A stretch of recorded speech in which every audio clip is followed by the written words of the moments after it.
Nice car for someone who should still be in the projects? The words came from Officer Kyle Harlon with a cold certainty, spoken as if they were a verdict rather than an insult, and he stepped forward before the echo faded.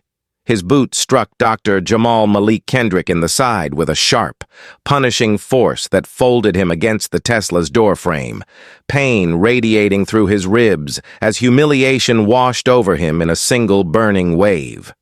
The second blow was quieter but deeper, a deliberate drive of the knee that sent him to the ground. Palms scraping against pavement he had walked as a child but never expected to meet again this way.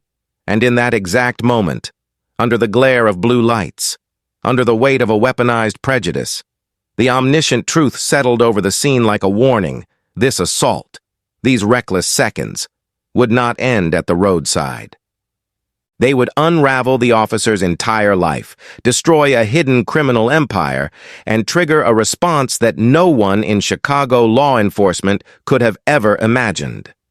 Before we continue into this story, let me know where you are watching from. Tap that subscribe button and give me a like so more people can follow this journey of justice, courage, and consequence. Jamal Kendrick had just left Northwestern Memorial Hospital after an 18-hour surgery that saved a 9-year-old boy. He moved through that long night with steady hands and trained calm, yet as he drove along Lakeshore Drive at 3:10 a.m., exhaustion hovered over him like a shadow he could not shake. When the patrol car's lights appeared behind him, he felt the familiar tension coil in his chest, an instinct both remembered and unwelcome. His brother's death in 1998 lived inside him like a scar that never healed. Yet he kept his hands visible, shoulders still, voice measured in a tone that reflected years of military discipline rather than fear. He told himself to breathe. He told himself to stay controlled. But the officer approaching his window had already decided the outcome. Harlon leaned in with the air of a man who believed no one would challenge him. He sighted a flickering tail light that did not exist, and he held one hand close to his holster with a posture too practiced to be accidental.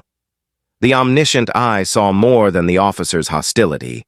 It saw the quiet satisfaction beneath his expression, the thrill of power over a man he viewed only through the lens of a prejudice he never questioned.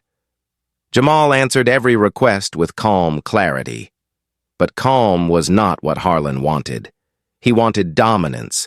He wanted compliance tinged with fear. He wanted to break something that stood straighter than he ever could. While Harlon questioned him, the second officer blocked the dash cam with the calculated ease of someone who had done this before. Then came the moment that changed everything.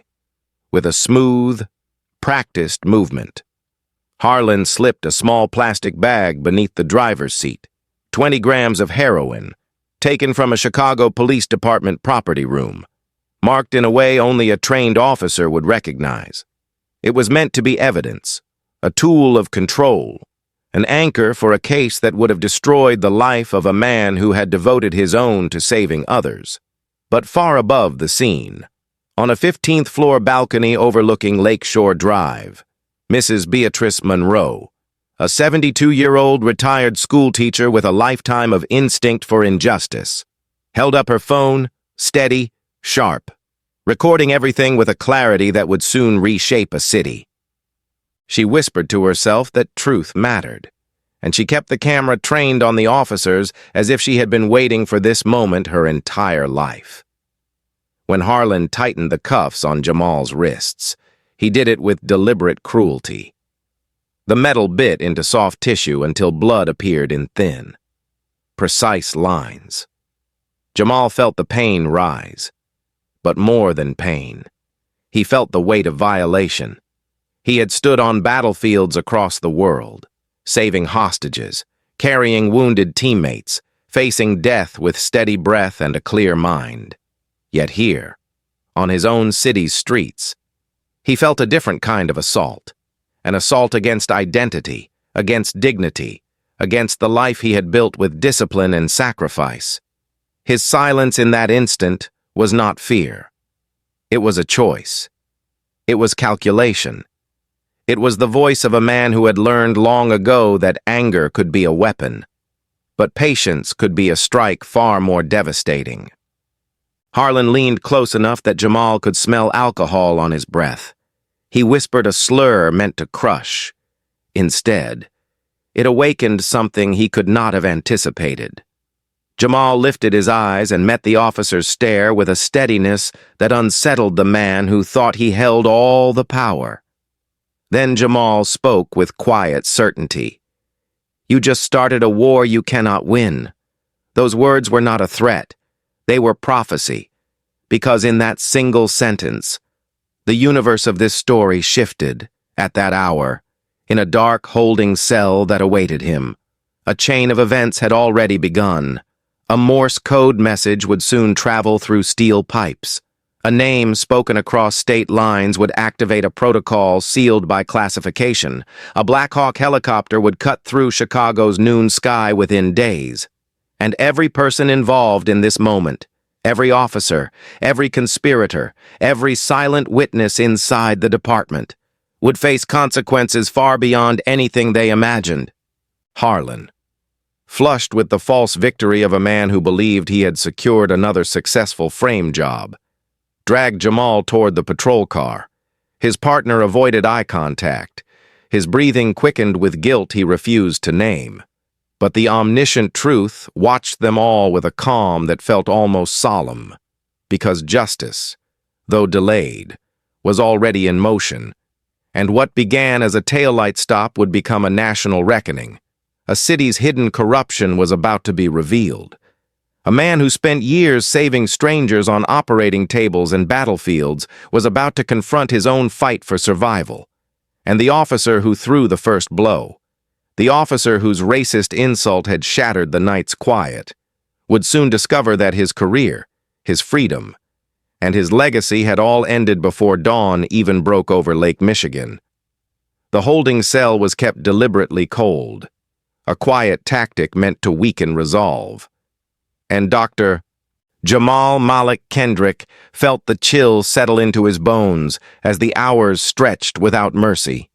The over-tightened cuffs had already carved deep grooves into his wrists, and the numbness that crept into his fingers carried the real threat of permanent nerve damage.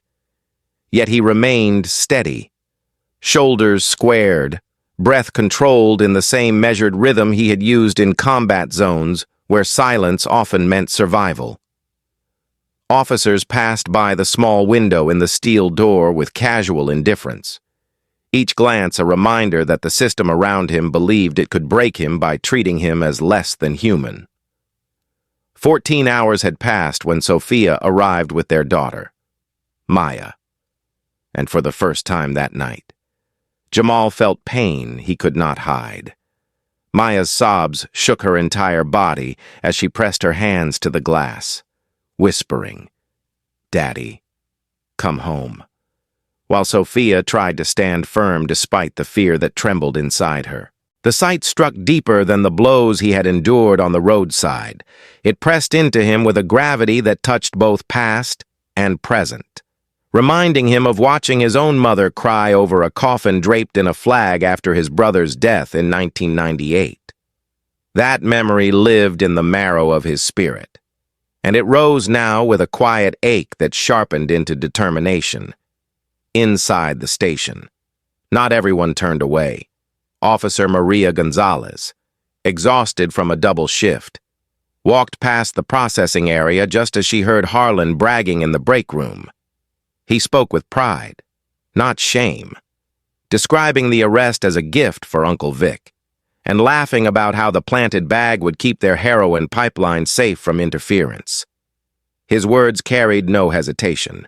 They carried only loyalty to something older, darker, and far more dangerous than routine misconduct. Maria froze in place, listening as the truth poured freely out of a man who believed his own violence would always be protected. She felt the weight of those words settle in her chest with a pressure she could not ignore. As a Latina woman in a department that often dismissed her concerns, she had learned to choose her battles carefully, but this was different. This was evil that demanded a witness. This was the moment her life would shift in ways she could not yet measure. While Maria listened, Rachel Kim, a civil rights attorney with years of experience fighting cases no one else would touch, examined the arrest report in her office. Something was wrong from the first line. The timestamps did not match the usual patrol logs. The language echoed the same template used in 3 other cases she had handled, all involving Harlon. She dug deeper with quiet intensity. 11 prior complaints against him had vanished from official records, replaced by sanitized notes that painted him as a model officer. But data always left a trail, and Rachel traced that trail through back channels and archived databases until the truth emerged. These complaints had been erased by someone with internal access, someone close to him, someone with the power to make evidence disappear across the city. In a small apartment overlooking Lakeshore Drive, Mrs. Beatrice Monroe sat at her kitchen table with her phone plugged into a charger. She replayed the video she had captured, frame by frame, making sure every detail was clear. The blue lights, the planted bag, the violence, the expression on Jamal's face when the cuffs cut through skin. She uploaded it to the public with a description typed slowly and carefully, each word chosen with the precision of a woman who had spent her life teaching children the difference between truth and fear. By dawn, the video had reached 8 million views. News outlets began calling her phone before she finished her first cup of tea, and as she sat there in her robe, she whispered the same prayer she had whispered on her balcony the night before. Let justice breathe today, inside the cell. Jamal closed his eyes and let the cold pipe beneath his fingertips become a lifeline. He tapped soft, controlled rhythms, Morse code he had used on missions when radios were compromised and silence was essential. He tapped a message only one person would understand. Sophia watched him through the glass, her medical training recognizing the pattern before her mind could name it. Contact Reed, Norfolk. The message was clear. It was a call she had hoped he would never need to make on American soil. But she understood. She nodded once, pressing her palm to the window in a gesture of both love and resolve. Across town, Captain Isaiah Brooks sat in his Chicago Police Department office with the arrest report spread across his desk. His hands moved slowly as he examined the evidence list. When he saw the markings on the heroin bag described in the report, his breath stilled. Those markings belonged to a batch stolen months earlier from a property room under investigation. The theft had never been solved. But Isaiah recognized the pattern. The coded initials, the stamp that indicated the narcotics had once been held in federal cases. A chill passed through him, not from fear, but from the realization that a network he had long suspected was now exposed through one reckless arrest. And he understood that the man sitting in the holding cell was not simply a victim, he was a catalyst in that moment. The omniscient truth watched over every corner of Chicago. It watched Harlon boast with pride. It watched Maria struggle with the knowledge she now carried. It watched Rachel uncover a hidden path of corruption. It watched Beatrice's video spread across the country like a spark catching dry grass. And it watched Jamal, sitting in cold silence, injured but unbroken. The city believed it had contained him within concrete walls and steel bars. But the truth was already moving far beyond the station. It was moving through the hands of a retired teacher, through the resolve of a young attorney, through the courage of a patrol officer torn between survival and righteousness, through the quiet strength of a wife who refused to look away, and through the network of military brothers who would soon hear his call through coded taps that carried more meaning than any spoken plea. As dawn crept across the skyline, the day ahead would not bring calm. It would bring revelation. It would bring consequence. And those who had built their careers on silence, intimidation, and brutality were about to learn that justice, when awakened, does not retreat. Justice advances with the certainty of a rising sun. The federal courtroom carried a tension that felt sharpened by every breath drawn inside it. And when Dr. Jamal Malik Kendrick entered for his bond hearing, the room shifted with a quiet awareness that something irreversible was about to unfold.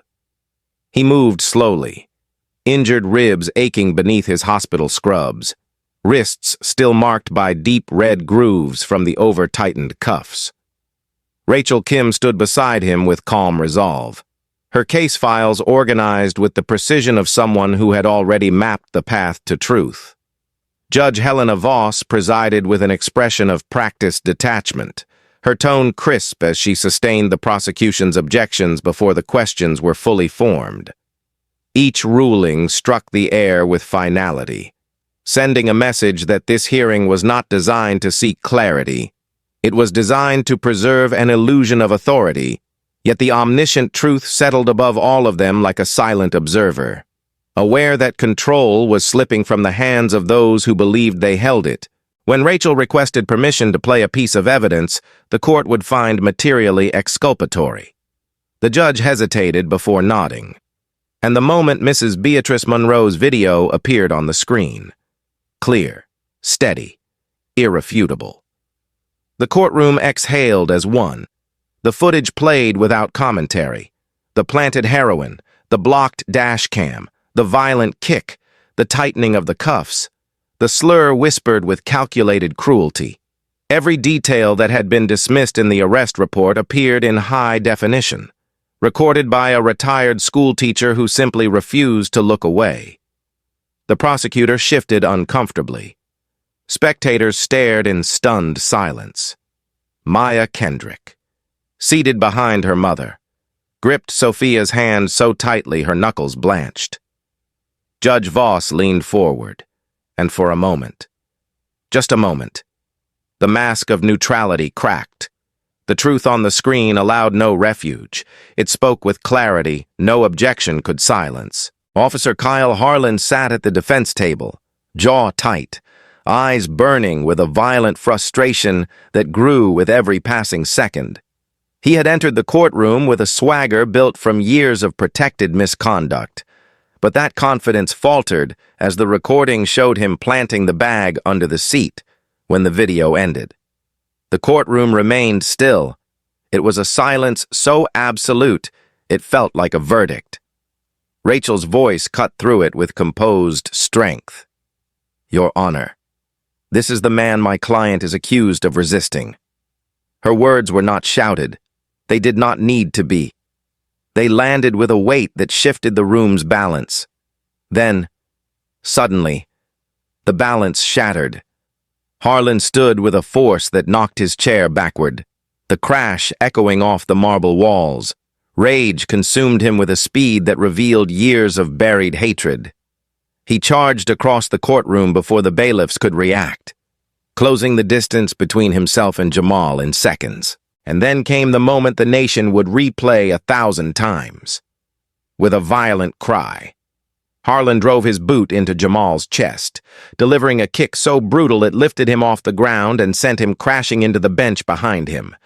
The sound, bone against wood, pain against air, struck the room with a brutality meant to silence. Sophia rushed forward from the gallery, instincts as both wife and doctor converging as she reached her husband before he lost consciousness. Her hands pressed against his side, feeling the unmistakable shift of broken ribs and the spreading warmth of internal bleeding. Maya screamed, a sound small in volume but enormous in anguish. Bailiffs swarmed Harlan. He fought them with the fury of a man whose world was collapsing in real time, spitting racial slurs that filled the courtroom with a venom no one could ignore. His voice cracked into a ragged howl as 4 officers forced him to the ground, pinned his arms, and cuffed him with a force born not of protocol, but necessity. Spectators rose, phones raised, recording the scene with trembling hands. The slur he shouted last, the one that silenced even the gasps, hung in the air like smoke that refused to dissipate, and the omniscient truth observed with solemn clarity. This outburst did not merely expose Harlan's hatred, It exposed the system that had allowed him to thrive. Judge Helena Voss sat frozen for a beat too long. Her authority challenged not in word, but in spectacle. Her gavel struck the bench with a trembling command for order. But there was no order to reclaim. The hearing had transformed into a national event, carried through live streams across devices, offices, homes, hospital waiting rooms, and military bases. Millions watched the footage in real time. Millions witnessed the assault. Millions heard the slurs. And millions recognized a pattern they had seen before, but rarely so nakedly unveiled in a federal courtroom. Paramedics were summoned with urgency. Sophia stayed at Jamal's side, her voice measured though fear weighed on every breath. She whispered instructions to the medics, diagnosing his injuries with clinical precision while her heart fought panic. Jamal, lying on the cold floor, remained conscious through sheer will. He knew this moment was larger than pain. He understood that losing consciousness here would shift the narrative, so he breathed in shallow, steady intervals, drawing from reserves forged in battlefields far from Chicago. His eyes opened long enough to see his daughter's tear-streaked face, and he gave a faint nod meant to reassure her. The omniscient truth marked that gesture as a promise. Across the country, in a secure operations room at Naval Station Norfolk, Commander Darius Reed watched the assault unfold on a large monitor. He recognized the man on the ground, not just as a surgeon, not just as a friend, but as the squadron commander who had led them through missions most never survived. The commander who had saved lives without hesitation. The commander whose actions remained classified because revealing them would expose operations the nation was not prepared to acknowledge. Reed felt a shift deep in his chest, a ripple of indignation that turned into resolve. He picked up the encrypted phone with steady hands and spoke the words that would redirect the course of the next 72 hours. "Get Admiral Kane. We have a situation." The response was immediate. Protocols long prepared for dire emergencies began moving with the precision of a machine built on loyalty, honor, and memory. Back in Chicago, the courtroom remained suspended between chaos and revelation. Harlon was dragged out, still fighting, still cursing, still unaware that the violence he had unleashed would not bury Jamal. It would bury him. Judge Voss called for recess, but the word carried no weight. Reporters sprinted down corridors. Officers whispered among themselves. Rachel stood with a solemn expression, watching as medics lifted Jamal onto a stretcher. She understood that the video had already shifted public perception, but this assault, this reckless, public brutality, had turned the case into something far larger. It was no longer a story about planted evidence. It had become a story about a system cracking under its own corruption. And the omniscient truth, steady and unblinking, recognized the moment for what it was, the spark that would ignite a federal storm. The kick heard across America, a blow that ruptured not only ribs, but the shield of silence that had protected an entire network of violence, the opening strike in a battle Harlon never understood and would never win. At noon the next day, Chicago paused as the rhythmic thump of rotor blades cut through the winter air, drawing eyes upward to the dark silhouette of a MH-60 Black Hawk descending toward Grant Park with deliberate precision. And the sight alone carried a message the city had never witnessed before. The United States military had entered the story. Crowds formed within seconds. Traffic stopped. Phones rose like a field of metal stems as the helicopter settled onto the grass. A gust of wind swept across the park, scattering loose papers and rattling street signs. The side door slid open, and a Navy commander in full-dress blues stepped out, his posture unyielding, a briefcase chained to his wrist with the kind of authority reserved for matters most people would never hear about. He walked with purposeful strides toward the Dirksen Federal Courthouse. flanked by two silent military aides. Every movement signaled urgency. Every step declared that something far larger than a bond hearing had been violated. Inside the courthouse, security officers straightened instinctively as the commander approached. His identification was presented without flourish. Yet the moment the seal appeared, the atmosphere shifted. He asked for a private audience with Judge Helena Voss, and no one questioned the request. The omniscient truth watched as protocol bent, not out of fear, but out of a solemn understanding that some calls carry the weight of nations. And this one had begun the moment Commander Darius Reed saw his former squadron leader lying on a courtroom floor, injured and humiliated by a man unworthy of the title officer. Judge Voss stood as the commander entered her chambers, taken aback by the presence of someone whose uniform bore ribbons few civilians could name. He did not sit until she gestured. He unlocked the briefcase and withdrew a single document, a clearance letter signed by the Pentagon, marked with the highest level of classification. Then he placed a photograph beside it. The judge leaned closer, her eyes narrowing first in concentration, then widening in recognition. The image showed a rescue operation in Yemen, one that had saved 28 Americans, a classified operation she had read about only in highly restricted intelligence summaries. And there, leading the team in the photograph, was Dr. Jamal Malik Kendrick, his face younger, sterner, streaked with dust, but unmistakably the same man who lay bleeding on her courtroom floor the day before. The revelation struck Judge Voss not as a scandal, but as a personal blow. Her son, one of the hostages rescued in that operation, had come home alive because of the man she allowed to be assaulted under her authority. The omniscient voice hovered above her thoughts with unflinching clarity. She had believed she was presiding over another routine case. Instead, she had presided over the public abuse of a national hero. The commander spoke in calm, direct phrases. He detailed the oversight, the violation of federal rights, the deliberate obstruction of evidence, and the assault committed in her courtroom.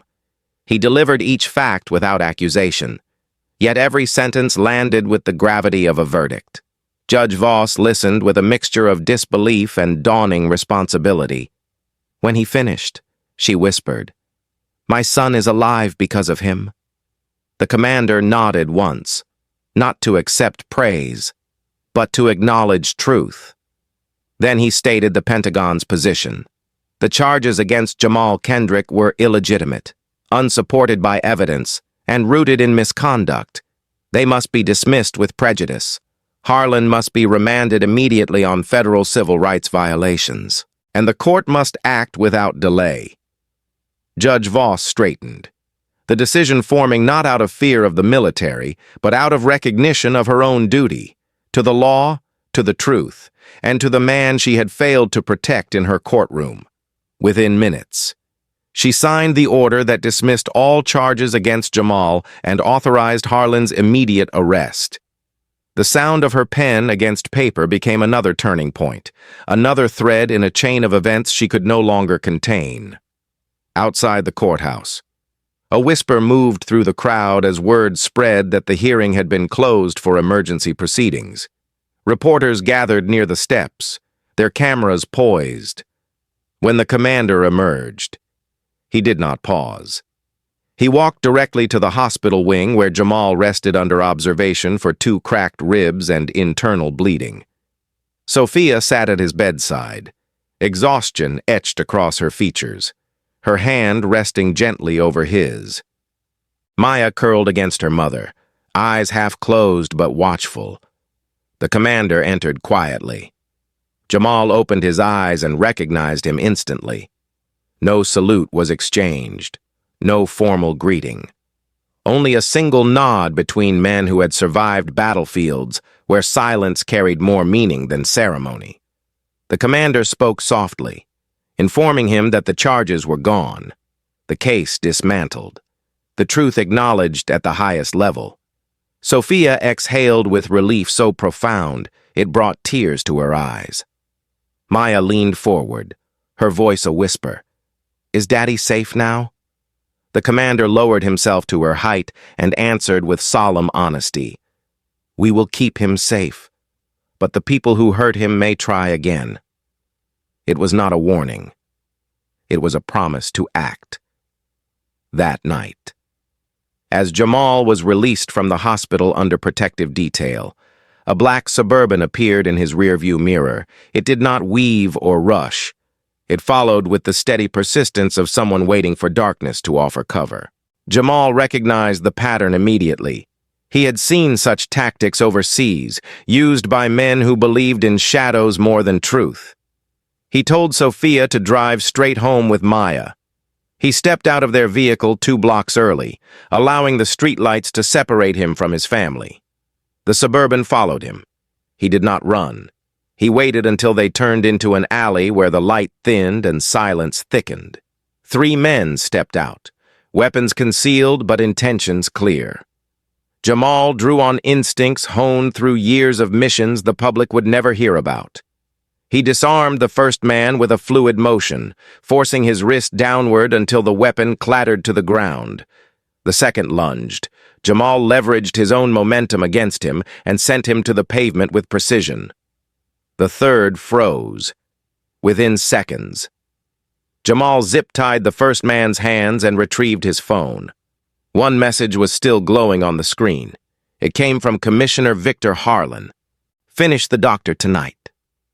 The omniscient truth rested heavily over that moment.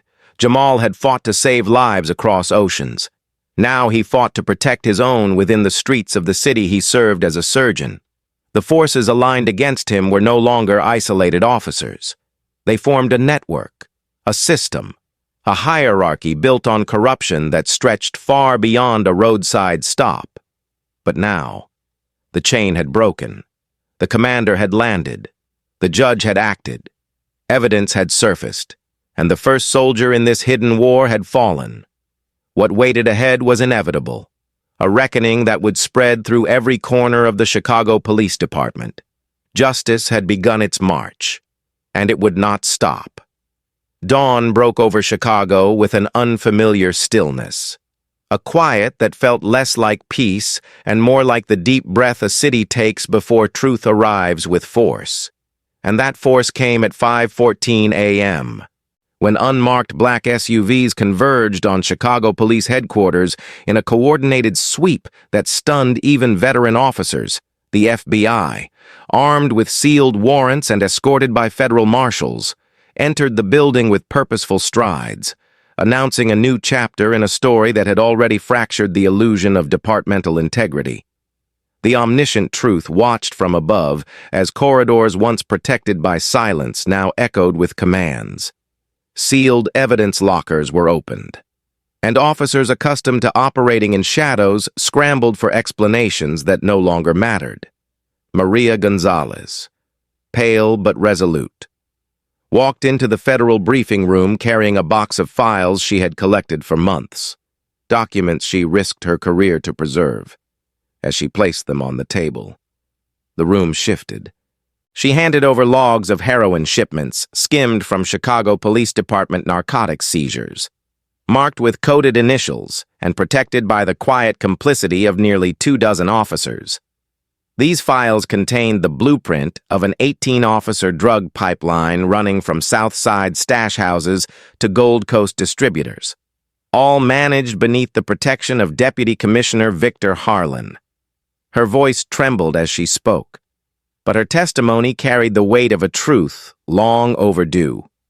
She described watching officers manipulate reports, launder evidence, and recruit new members into a network that thrived on intimidation and silence. The federal agents listened with measured intensity, understanding that her courage had opened the door to a case that would reshape the department's future. By mid-morning, Chicago Police Department headquarters was no longer a fortress. It was a crime scene. Officers once shielded by rank and uniform found themselves escorted out in handcuffs, their badges collected in small evidence bags. Some protested, some pleaded, others lowered their heads in resignation.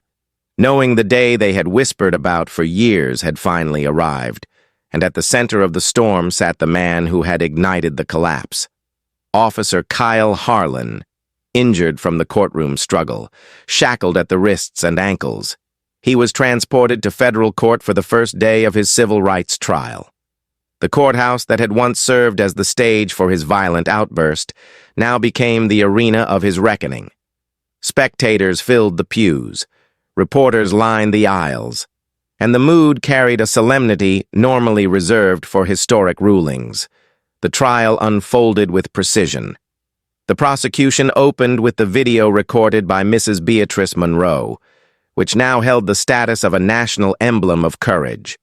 As the footage replayed, the courtroom watched with a unity of disbelief, anger, and grief. Then came the evidence Rachel Kim had assembled, deleted complaints recovered from off-site backups, phone records tying Harlon to a network of officers engaged in narcotics skimming, text messages in which he joked about hunting in Gold Coast, and DNA analysis confirming that Jamal's blood was found on the planted heroin bag. A detail that shattered the last remnants of Harlon's fabricated narrative. The omniscient truth observed as Harlon shifted in his seat, his jaw tightening each time a witness testified, each time another piece of his concealed world was exposed to the light. On the third day, Maria took the stand. Her voice, steady though visibly burdened, walked the jury through the coded logs and the whispered threats she endured. She revealed the methods used to steal evidence, mark it, redistribute it, and erase the digital trail inside Chicago Police Department databases. She explained how officers were promoted for their involvement, how the network spread through precincts like a hidden artery pumping corruption through the department. And when she finished, the courtroom remained silent, a silence built not from shock, but from the sobering confirmation that an institution trusted to protect had instead preyed on its own city. Jamal testified on the fifth day, walking slowly to the witness stand, still recovering from cracked ribs that had not yet fully healed. His tone remained calm, even as he recounted the moment the cuffs cut into his skin, the humiliation of being accused of a crime that violated everything he stood for, and the memory of watching his mother mourn his brother. Another life swallowed by the same system now on trial. His testimony did not rise in anger. It did not accuse with theatrics. It spoke with a depth that reached the jury as truth spoken from a place of lived history. The omniscient voice lingered over his words with quiet respect. On day 8, moments before closing arguments, Harlon attempted to flee. It began with a sudden shove against one of the marshals, a burst of adrenaline fueled by desperation. He sprinted for the courtroom door, his chains clattering against the polished floor. Gasps filled the room as officers tried to intercept him, but before anyone reached him, Jamal, standing near the prosecution table, stepped forward with the calm focus of a man who had handled far greater threats. In a single, controlled movement, he intercepted Harlon, pivoted, and brought him to the ground with a precision strike that reflected his years of training as a SEAL commander. The courtroom erupted, not in applause, but in a collective realization. The man who had saved strangers around the world had once again acted to protect those around him, even when confronting the very person who tried to destroy him. The marshals restrained Harlon, now panting, defeated, and glaring with a hatred that no longer held power. Closing arguments followed the next morning. The prosecution spoke with measured clarity about systemic abuse, deliberate malice, and the moral rot that allowed Harlon to operate unchecked. The defense offered little beyond fragmented appeals to procedural doubt. The jury deliberated for only 4 hours. When they returned, the foreperson stood with a verdict that carried the weight of accountability denied for too long. Guilty on all 11 counts: civil rights violations, assault, evidence tampering, conspiracy, obstruction. The judge read each count aloud with solemn precision, and with every word, Harlan's world narrowed. The man who once held his community in fear now faced the consequences he had believed he would always escape, as the sentence was postponed for a later date. The omniscient truth observed the quiet stir of hope inside the courthouse. For the first time in years, a structure built on secrecy and intimidation had cracked open, allowing justice to breathe. Outside, crowds waited for news, and when the verdict was announced, a wave of emotion surged through the city: relief, vindication, and a sense that this was only the beginning. The house of cards had not only fallen, it had exposed every hidden foundation that supported it, and from the rubble, a new path forward began to take shape, guided by those who chose truth over silence. The sentencing phase opened with a gravity that settled over the courtroom like a long winter storm, the kind that arrives slowly and then refuses to leave. And when the judge pronounced 25 years in Stateville Correctional Center for Officer Kyle Harlon, there was no outburst, no last-minute eruption of defiance, only a hollow quiet in the man who had once strutted through Chicago's streets with the confidence of someone convinced he was untouchable. He stood there pale, his posture diminished, wrists chained, eyes vacant, and in that stillness the omniscient truth revealed a shift more profound than the sentence itself. The fall had finally begun. He would no longer be shielded by the badge, his uncle's influence, or the silence of frightened officers. He had entered a world where those he once framed, taunted, and brutalized now lived inches from his cell, and within weeks, the consequences grew swift, inside Stateville. Inmates watched him with a sharpened awareness, whispering among themselves about the former officer who had made enemies for years, 6 months into his term, during a transfer between units. Harlon was assaulted by a group of inmates who knew exactly who he was and what he had done. The attack left him paralyzed from the waist down. When the guards found him, he was conscious, staring at the fluorescent lights above him as though the ceiling itself had pronounced judgment. He was taken to the prison hospital, where he would spend the rest of his sentence in a wheelchair, dependent on others for the simplest tasks, an irony not lost on the omniscient voice that observed the arc of his life. A man who once abused power now lived with none. Outside the prison walls, the destruction of Harlan's personal life unfolded with equal force. His wife, worn down by the public exposure of his crimes and the threats against her family, filed for divorce.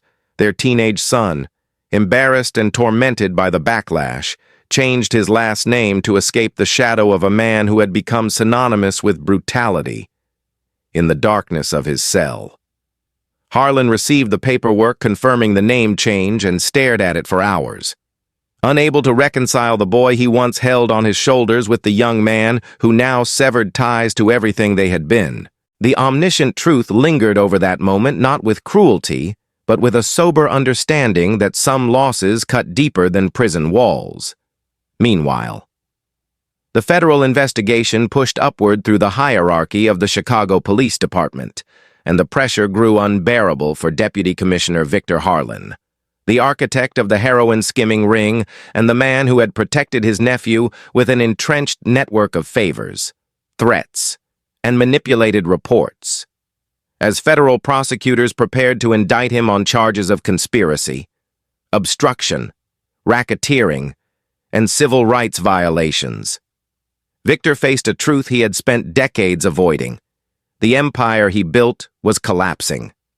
On the night before his arrest, he sat alone in his garage, surrounded by the trappings of a career that had once promised power and prestige.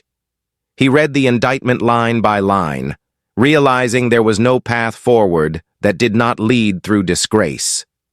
At dawn, officers arrived at his home to execute the warrant, only to find him lifeless. He had chosen to end his life rather than face the public unraveling of his legacy. His suicide sent shockwaves through Chicago Police Department, and the omniscient voice observed how swiftly a man who once commanded fear disappeared from the world he dominated. His death marked the final fracture of the corrupt network that had operated beneath the city's surface for nearly 2 decades. In the weeks that followed, Chicago found itself confronted by an unavoidable truth. The damage inflicted by systemic corruption had scarred the city far more deeply than anyone wanted to admit. Federal oversight became not a suggestion, but a mandate. The Department of Justice placed Chicago Police Department under a sweeping consent decree that dismantled the entire narcotics division and replaced it with a restructured unit overseen by civilian auditors. Body camera protocols were rewritten. Tamper-proof systems became mandatory. A newly empowered civilian review board received authority to investigate and fire officers independently, bypassing the old protections that had enabled misconduct for years. Training programs were gutted and rebuilt. Recruitment standards were elevated, and disciplinary processes once buried under bureaucracy became transparent, public, and binding. The city resisted at first, but resistance faded as communities demanded accountability.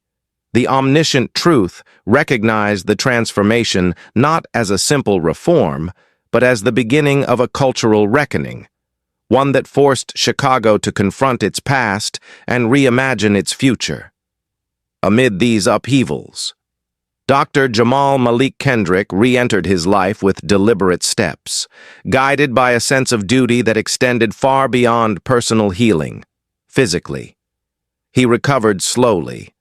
The cracked ribs mended, the bruises faded, but the emotional weight, the humiliation, the memories of his brother, the pain in Maya's eyes, remained as quiet reminders of why change mattered.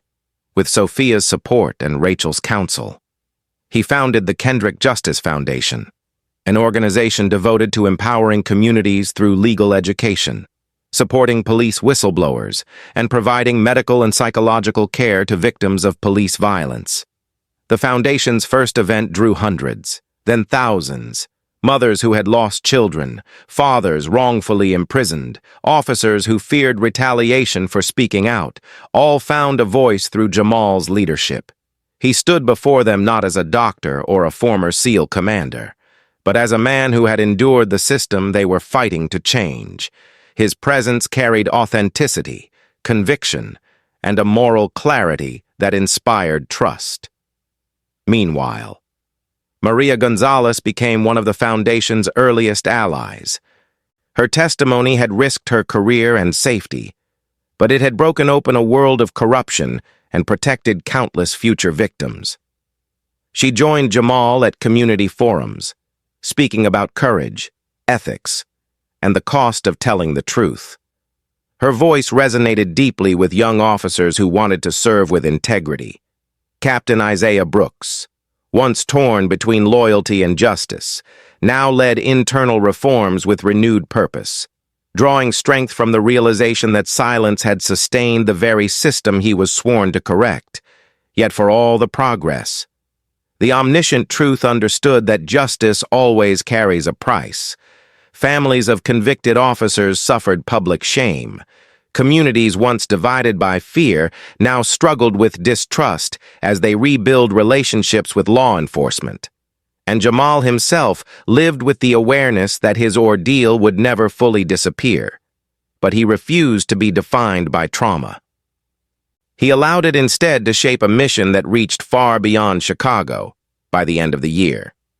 As the city continued its slow path toward reform, one truth became clear: hate had cost lives, careers, families, and futures, but courage, consistent, relentless courage, had forced the reckoning. And though the shadow of past injustice lingered, the light now spreading across the city carried more strength than fear. The fall of Harlon was no longer just a personal story. It was a turning point for Chicago's conscience, and the man who endured the violence now carried the responsibility of shaping the city's healing. 1 year later, Chicago carried a quieter rhythm, shaped not by the absence of conflict, but by the gradual, patient rebuilding that follows any great reckoning. And on a mild spring morning, the city gathered to witness a moment few would have predicted during the chaos that first ignited this story. Dr. Jamal Malik Kendrick, once dragged in handcuffs and brutalized in a courtroom, now stood at the center of the newly reformed Chicago Police Academy graduation ceremony as the guest of honor. His posture was steady, his breath controlled, his presence marked by a dignity that softened even the hardest expressions among the officers seated before him. The academy grounds, once clouded by scandal and distrust, now carried a sense of cautious hope. Rows of young recruits sat upright, their new uniforms crisp, their badges gleaming beneath the morning sun. They listened, not because they were told to listen, but because the man addressing them had faced the system they were entering and survived it with integrity intact. Jamal began without flourish. His voice remained calm, steady, and reflective, shaped by a year of healing, advocacy, and quiet courage. He spoke of service as responsibility, of authority as burden, and of compassion as strength. Then he paused, letting silence settle. With a thoughtful breath, he revealed what few in the crowd knew. The 9-year-old boy whose heart he repaired on the night of the wrongful traffic stop was Judge Helena Voss's grandson. The weight of that revelation moved through the graduates like a slow, steady tide. It bridged the narrative they had heard in training with the living truth standing before them. For the first time, they understood how a single night, a single act of violence, and a single act of mercy could reshape an entire city. Judge Voss, seated in the front row, lowered her gaze as the memory flickered across her eyes, not as shame, but as solemn recognition of the duty she now upheld with greater vigilance. The omniscient truth observed the moment with steady awareness. In the year since the trial, the city had transformed under the pressure of reform. The consent decree was no longer perceived as punishment, but as guidance. The restructured narcotics division operated with transparency and oversight. A civilian review board, empowered to fire officers independently, had already removed 7 who violated new protocols. Training programs now included de-escalation led by medical experts, sessions on implicit bias taught by community leaders, and workshops featuring survivors of police violence. The academy curriculum evolved into something stronger, more humane, more honest. And at its core stood the example of Jamal Kendrick, a man whose story was now woven into Chicago's institutional memory. After the ceremony, a group of new officers approached him, their expressions respectful and earnest. One asked how he found the strength to stay calm that night on Lakeshore Drive. Jamal answered with a gentle clarity that echoed across the courtyard. Calm is not the absence of fear. It's the decision to protect your humanity when someone tries to take it away. They nodded, absorbing the lesson not as a slogan, but as truth earned through pain. Sophia joined him moments later, her presence radiating quiet pride. She had endured the trauma beside him, cared for his injuries, and supported his mission even when exhaustion threatened to overwhelm her. Their daughter, Maya, now stood taller, her voice steadier than it had been during the darkest hour of their lives. She had transformed her fear into purpose. Her notebooks were filled with essays, arguments, and speeches she had written late at night. Early signs of the future, she declared with confidence. "I'm going to be a lawyer, Dad," she told him softly as they walked together toward the hospital rooftop later that evening. Their favorite place to end long days. So no one ever has to be afraid of their own skin again. Her words carried conviction beyond her 12 years, shaped by the deep awareness that justice must be fought for, not simply hoped for. Jamal smiled, kissing the crown of her head with a tenderness that contrasted the strength he showed the world. "And I'll teach you how to stay calm when the whole world is against you," he replied, offering not only reassurance but a passing of wisdom, a bridge between generations shaped by struggle yet committed to progress. Sophia rested her hand along his back, steadying him with silent affection, aware that the weight he carried, though lighter now, would never fully disappear. The omniscient truth recognized that healing is not the erasure of pain, but the transformation of it into purpose.